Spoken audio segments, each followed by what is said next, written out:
Cristo.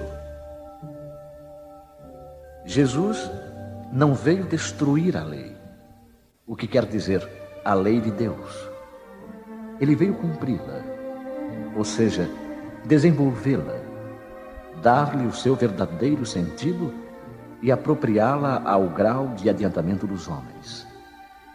Eis porque encontramos nessa lei o princípio dos deveres para com Deus e para com o próximo, que constitui a base de sua doutrina. Quanto às leis de Moisés propriamente ditas, ele, pelo contrário, as modificou profundamente no fundo e na forma.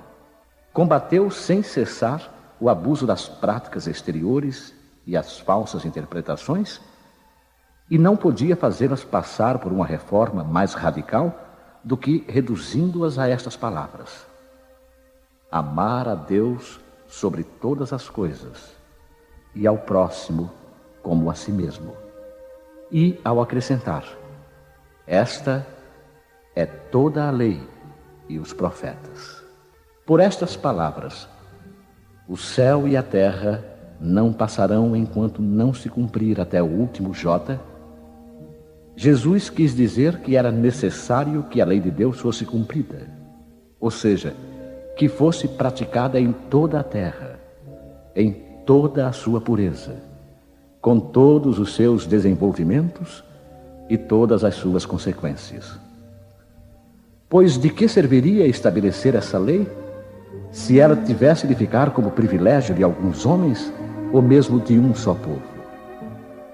Todos os homens, sendo filhos de Deus, são, sem distinções, objetos da mesma solicitude.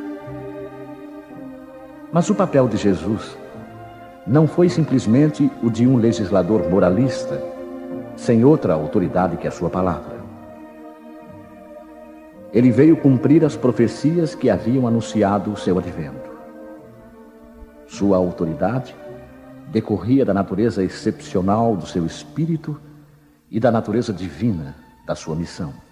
Ele veio ensinar aos homens que a verdadeira vida não está na terra, mas no reino dos céus. Ensinar-lhes o caminho que os conduz até lá, os meios de se reconciliarem com Deus e os advertir sobre a marcha das coisas futuras para o cumprimento dos destinos humanos.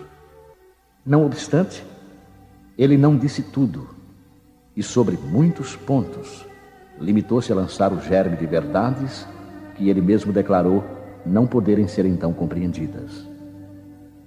Falou de tudo, mas em termos mais ou menos claros, de maneira que, para entender o sentido oculto de certas palavras, era preciso que novas ideias e novos conhecimentos viessem dar-nos a chave.